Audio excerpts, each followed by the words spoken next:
welcome back to another episode of Giulia and her inner monologue while she cooks. So, I am kind of in this really weird space where I'm starting to view stress in a different way. I'm looking at stress as something that is more affected by other things than actually being stressed. Because I realized something about myself. I'm actually pretty calm in many situations. Let's just say you kind of everyday situations, even whatever stressful kind of thing it might be, paperwork, whatever. I'm generally quite calm and I get through it quite easily. I'm able to navigate most of bureaucracy without getting agitated. But I do find myself having adverse reactions to stress, but particularly in situations where I need to perform. And I had this aha moment of, oh, wow, look at that. The stress that I'm feeling is not necessarily the overwhelming weight of the situation or the stress itself, but rather I am stressed out by the feeling of inadequacy that I have. Now, for the most part, I don't feel particularly inadequate in that, well, at least my cooking, and I know that I'm a good writer, but I also avoid writing because it all stems from that feeling of inadequacies. Even in my own cooking, I find that I don't approach things necessarily with the utmost confidence every single time. It is a lot easier with cooking and dancing, things that I've been doing for a very long time, so they feel more familiar and they have a comfy place for me. They exist in a comfort zone. So it's not as difficult to allow myself to be open or voice my opinions or voice the knowledge that I have. Whereas many other areas, even gardening, animal husbandry, spiders, whatever it might be, even though I do have knowledge, I tend to hold back.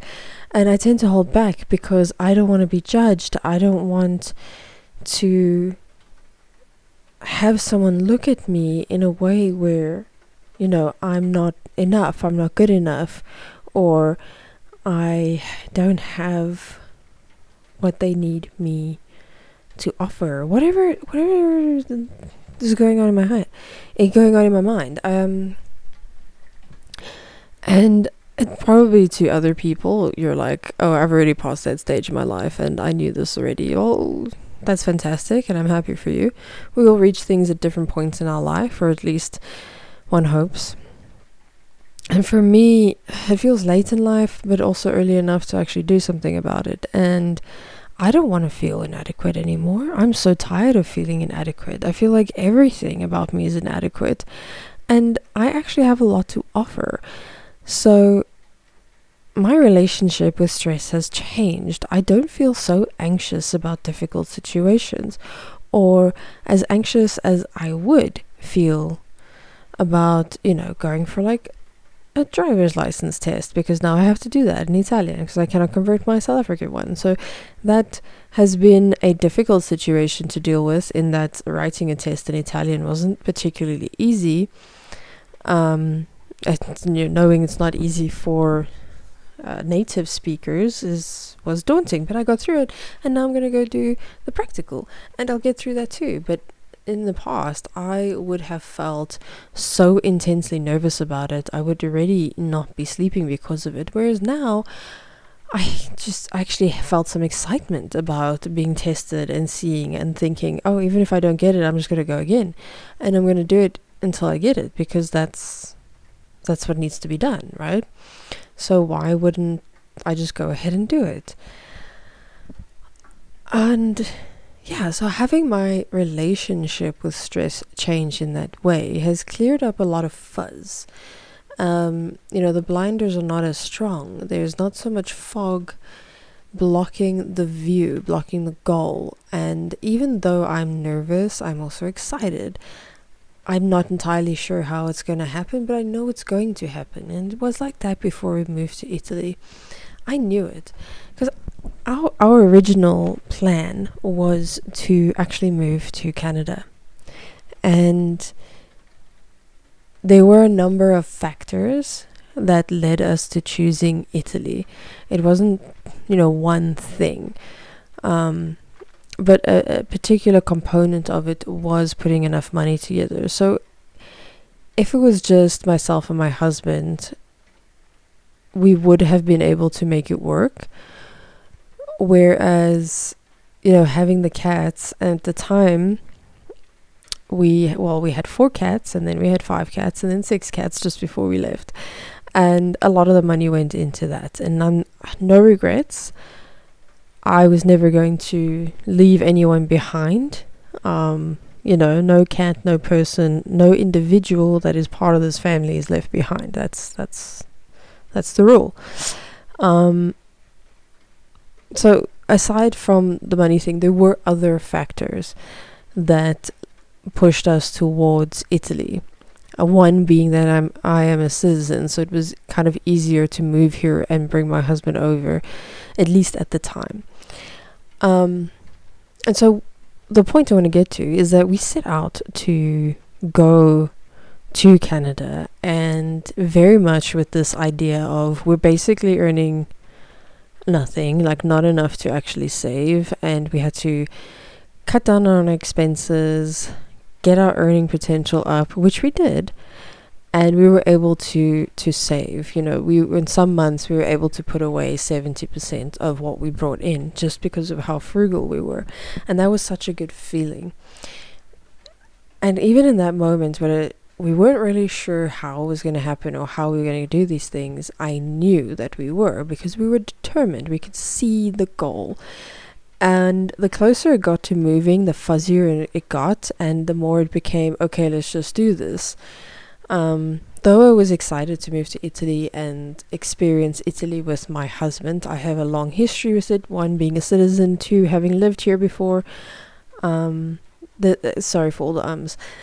I wanted to share that with him, but the closer we got to moving, the fuzzier things got, and the more anxious that I felt. The pressure was quite intense, but I was still positive I could do this. And then a series of unfortunate events happened after moving, and that led to spending more money, that led to having to move apartment very shortly after moving to Italy. And then also the cats, our 2 boys, Gigi and Sam, got bladder crystals, and they both had to spend a week in hospital, and then 2 weeks of therapy. It was a whole thing. So kind of one thing after the other, and we eventually moved into this place where we've been ever since. So it's a very good situation. We have a great relationship with our landlady, and we're very well situated in the village, and it's all of these wonderful things. But I couldn't have predicted any of this stuff happening, but I knew we would land on our feet. And yet, the longer I stayed here, the more I have fallen into this kind of what I think of as a dark pit within myself, where I go and all I feel is the anxiety, the inadequacy, and all the negative feelings without the balance of the positivity. It's where my optimism goes to die. It's the only place it really truly does die. But never for too long. At least not this long. And the last time it was this long, I was in a very, very bad situation. And this time, I was able to recognize the similarities and the factors within my environment that were the same as well. And now I'm in the process of removing those. And one of those things was allowing the feelings of inadequacy to falsely fuel my feelings of stress. Yep, that's exactly it, actually. And then putting me in a situation where I feel catatonic in my soul. No, but in my will, right? And it's very similar to being on like very heavy pain medication, where you see, you recognize, you know, but there is a sense of numbness and it doesn't allow you to proceed or go forward. And that was like extremely overwhelming for me to feel those things again. I thought I had left them in the past, but here they were creeping up. And to give an example, aside from the pregnancy where I did put on weight, I already started putting on weight once I moved here. And it's not to say that that's a bad thing. For me, it's not great because of my spine and the extra pressure on my joints. Health-wise, it's not fantastic. But it's more an indication of my mental health declining, because I don't take as much care of those things, and it spirals, because then I start to gain weight and then I feel like crap because I haven't taken care of myself, and so on and so on. It all kind of snowballs into what it is, and that then fuels these feelings of inadequacy, this feeling that I can't even take care of myself. How am I supposed to help support my family? And it's a spiral. It's a never-ending spiral, and then that pit just gets deeper and deeper and deeper, and I fall deeper into it until I'm in kind of a darkness where the light is just this fuzzy little thing, this speck in the distance that I need to claw my way up to. But I wasn't going to let it win this time. It didn't win last time when things were much worse, and this time it's not going to win, because I'm not about that. I will find a way out of the darkness every time. The difference is the conflict that I feel within myself, and understanding that the path I feel that I must take, the path that I feel will be the best for myself and my family, and where we could potentially prosper, is a risky one, and one that many people I care about do not necessarily agree with. And it leaves me in a situation of feeling conflicted.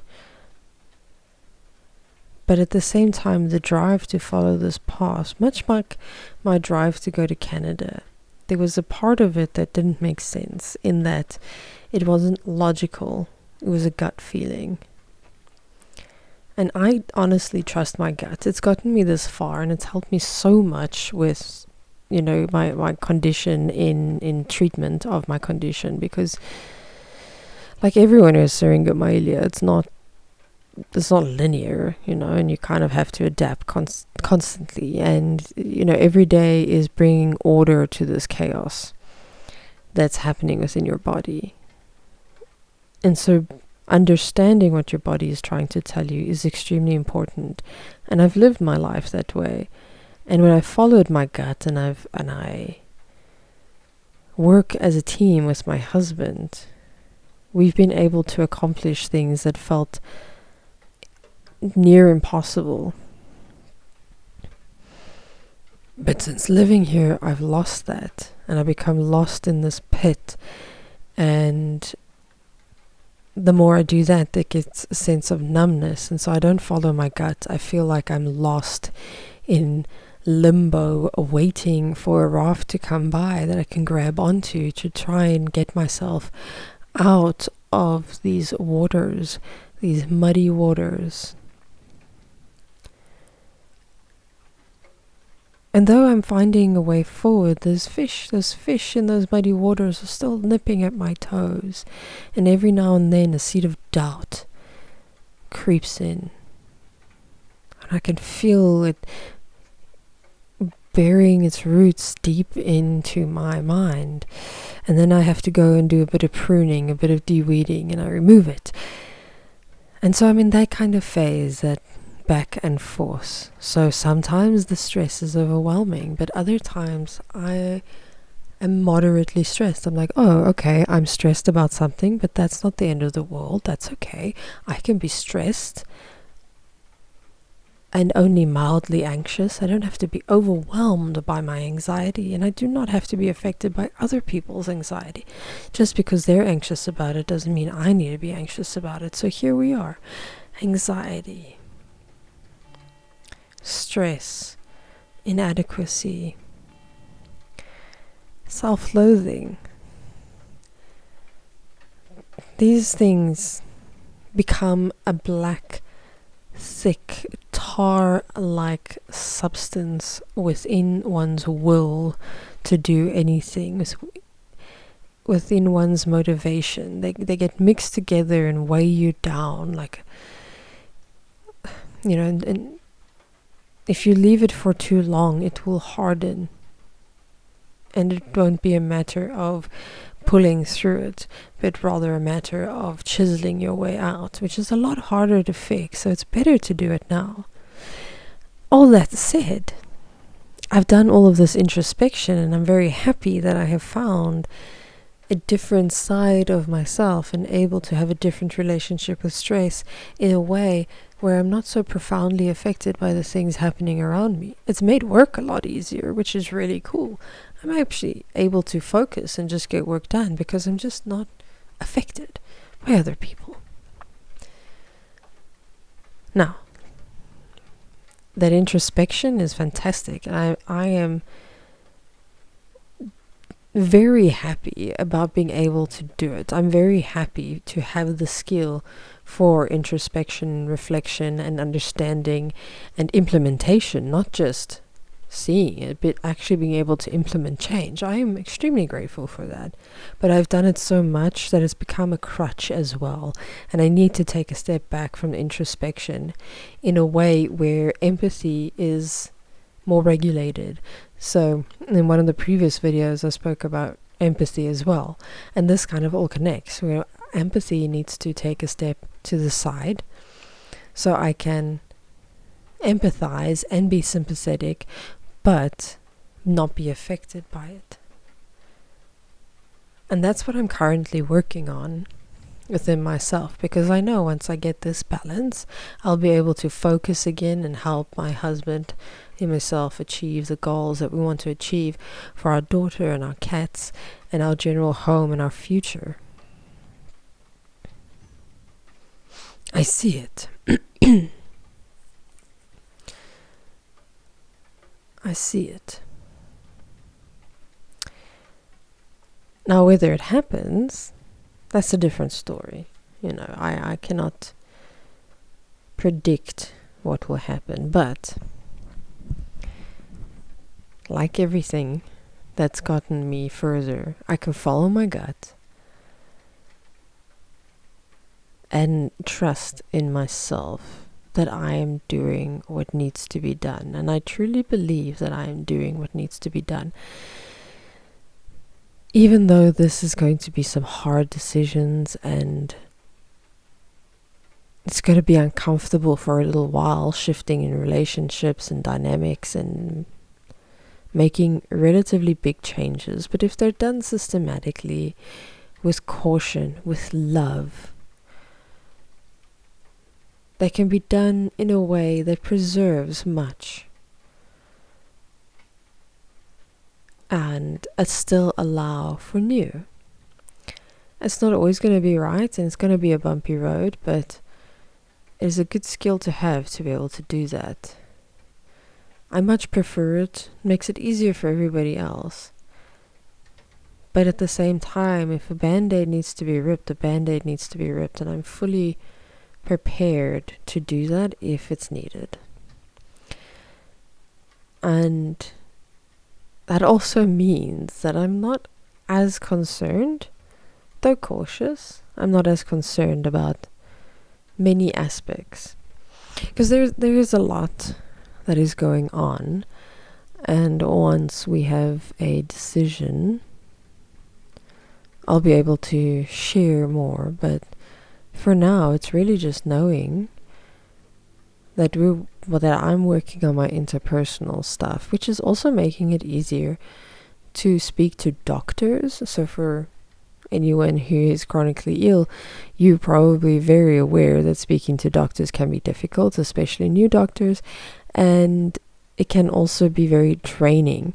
Whereas this, and taking this different stance, this different approach, is helping me also take a step back, even in these very emotional appointments or circumstances. I am finding it easier to communicate with the doctors and the nurses and the whoever's, finding some kind of clarity in something that naturally causes a lot of fog, because it's constantly having to explain stuff and people being confused about what you're saying, just, because it's just so odd. Whereas now, I'm just not bothered. I'm like, oh, they're just people. And that's really cool. That's really cool. But anyway, that's kind of just what I've been thinking about while making this bean and tuna salad. So, what are you working on? What's going on in your life? Let us know in the comments. And that's my rant for today.